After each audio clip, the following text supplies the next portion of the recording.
Yeah. It's just different. This is Luke 18. This is Luke 18. Yeah. You didn't save me. Yeah. Good morning and welcome back to my channel. I am, yes, Dr. Shirley Ferguson. Please don't forget to subscribe and turn on your notification bell. I am on a new series, and the series is Let's Talk About It. And what happens is people ask me questions and they want my opinion. Yes, my opinion. And I don't want you to miss it. The series is so awesome. There are questions that people are asking that you might want the answer to.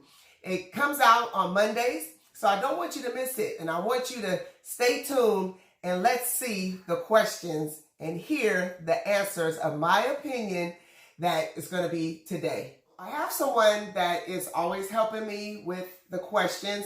So as they read the question, I will do my best to answer. Here we go. Here we go. Here we go. Y'all ready? Let's go. Okay, so the first question is, how do I get motivated to work out? Wow. Okay. Motivated. First of all, when you think about being motivated to exercise or go to the gym, you have to think about your why.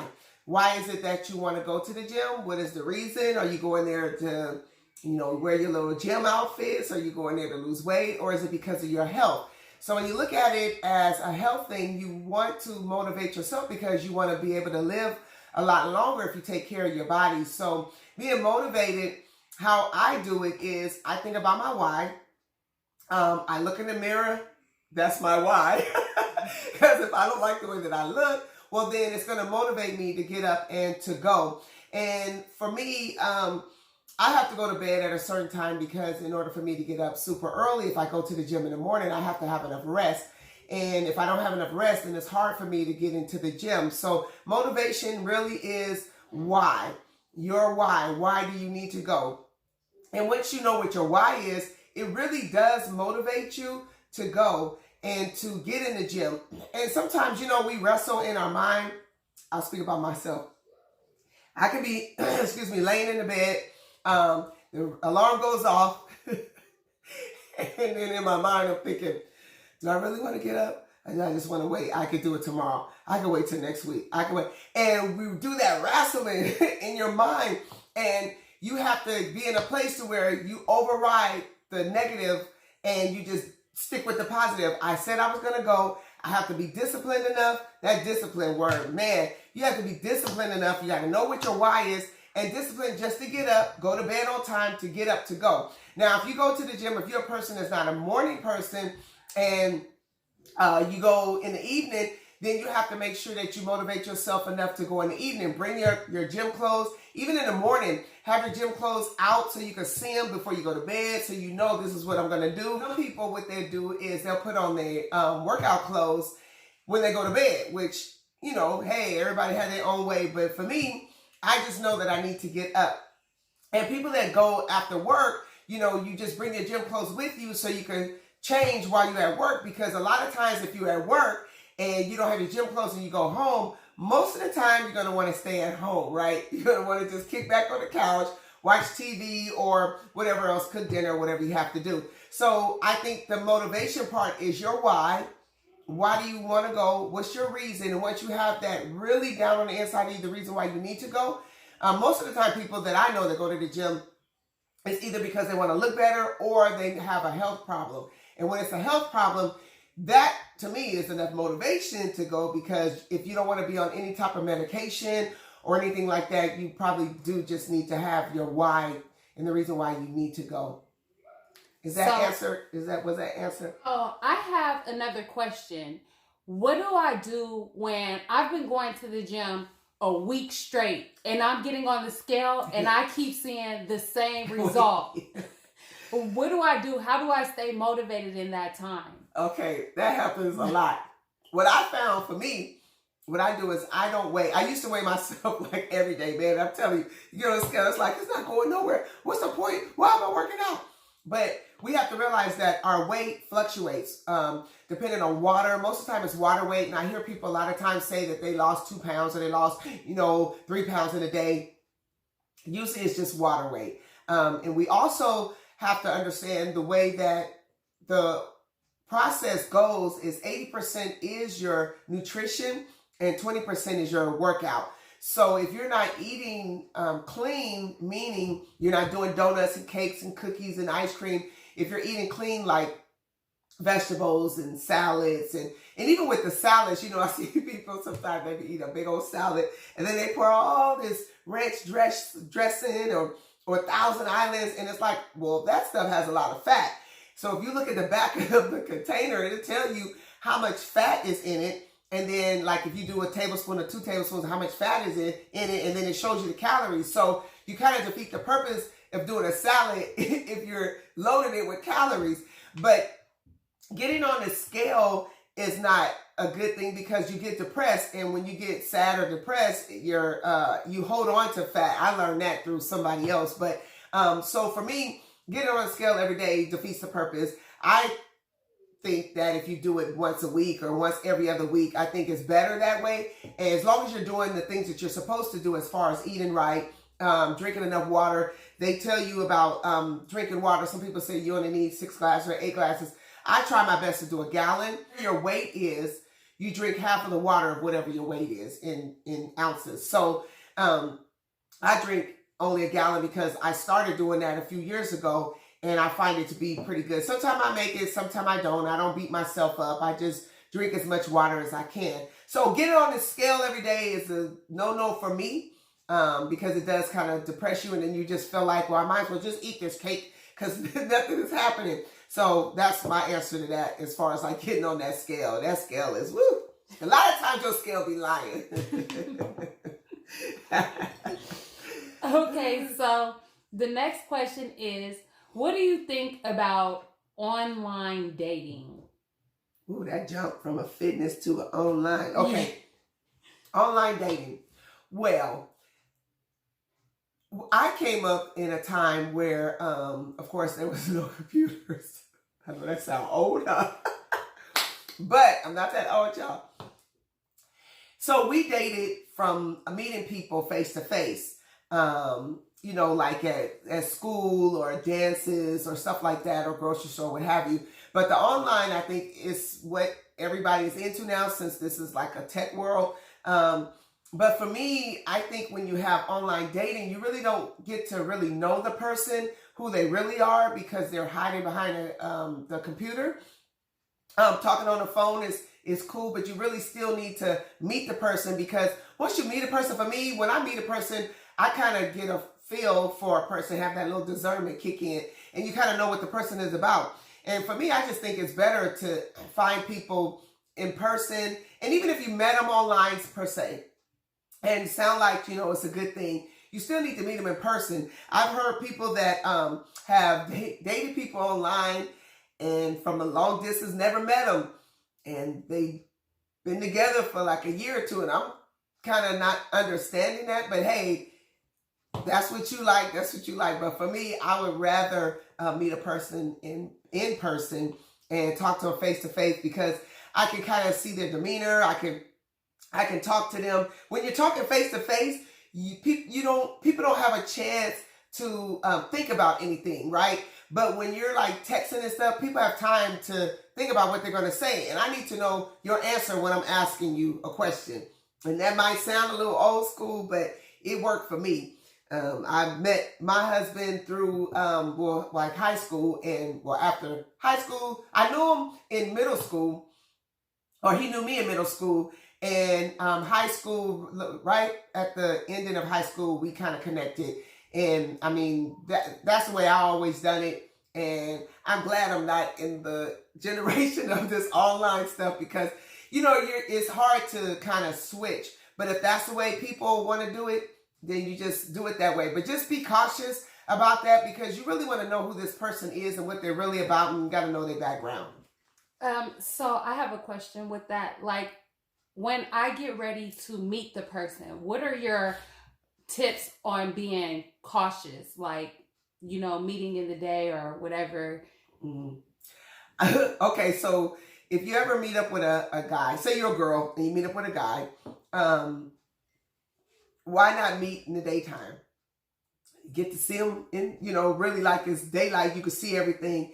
The questions that I would be asking, because a lot of times it seems like when ladies meet men, they always allow the man to ask all the questions, but then they don't get any questions, or the man is, wooing them, or you're so beautiful, you're so fine, or you're the best thing ever, and then you're not even asking no questions because you're so caught up in all the things that he's saying. But for me, it's like, if I meet you, I'm going to be asking questions. And if you get an attitude because I'm asking questions, to me, that's a flag. Because why would you want me to know more about you? Know about their background. Know about, and yeah, they might be lying, but eventually the truth always comes out. Know their background. Know their goals. Know what they want to do in life. Where they work. How long they've been working. Do they have children? Have they ever been married? These are just questions that you can just ask. And you don't want to drill a person like, rah, rah, rah. But you just want to bring things up because you want to know, are you wasting your time? One thing it is, a woman, they don't have much time as far as if they want to be a mom and stuff than the men. So you want to kind of not drag things on. You want to know kind of in the beginning, is this worth my time? Because if it's not worth your time, you're missing out on other people that you could be talking to. And so then your time is all wasted and you spend 5 years with this person and realize he's not ready for marriage if you are. And it's okay if you're not, nobody's ready for marriage, but most of the time women are ready for marriage and the man is kind of just want to kick it. And that's fine if that's what he wants, but if that's not what she wants, it doesn't make sense for you to waste your time with somebody who's really not ready. And I know a lot of women in their mind, they always say, well, I'll make him ready. And once he meet me, we're not here to try to change people, because when you meet people, you meet them how they are and you have to accept them how they are. So my tips are, ask questions, see where their goals are, see if it's goals that you want to accomplish, see if you guys even mesh together.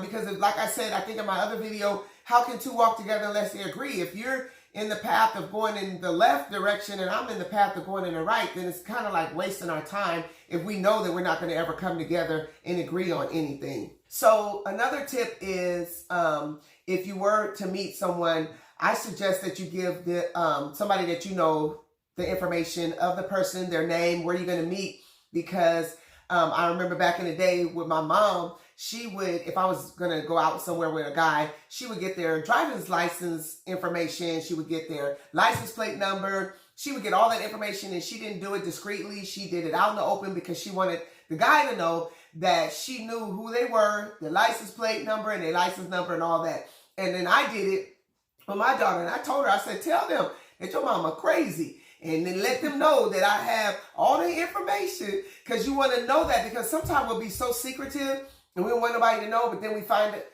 later somebody got killed or they got murdered. So you kind of just want to protect yourself. And it's not that you're being scared that somebody's going to murder you or anything like that, but precaution. You just want to make sure that other people know. And then you let the guy know, oh yeah, my cousin, or you can be on the phone. Hey girl, yeah, I'm out with so-and-so. We're going to be at, just so they can know that somebody else knows. And most of the time, if somebody else knows, a lot of times nothing will happen. That's just another little tip that, that I did with my daughter. Okay, so another question that we have is, if I'm a single parent with multiple kids, how do I balance that?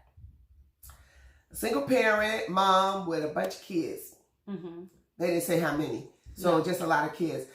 Well, the question is kind of vague, because balance what? Balance life, balance your kids, balance school, balance. So let's take it, for instance, if it's giving attention to the children. So if you have, say, 3 kids, you have to make sure that you give each kid the same amount of time. And I'm not saying you got to put it on a clock and get 15, 15, 15, but you want to spend time with each kid. Yeah, you do it as a group, but then also you want to spend time with each kid, because each kid is different. And sometimes I notice parents that have like a kid that's a little older than the siblings, they'll put off the responsibility on the older kid, and then the older kid feels like, that they're not getting the attention, that all the younger ones are getting attention. And it's really not the kid's responsibility to be the mother or the father to their siblings. And they start feeling like neglect, or they'll feel like, they have such a responsibility and they're just kids.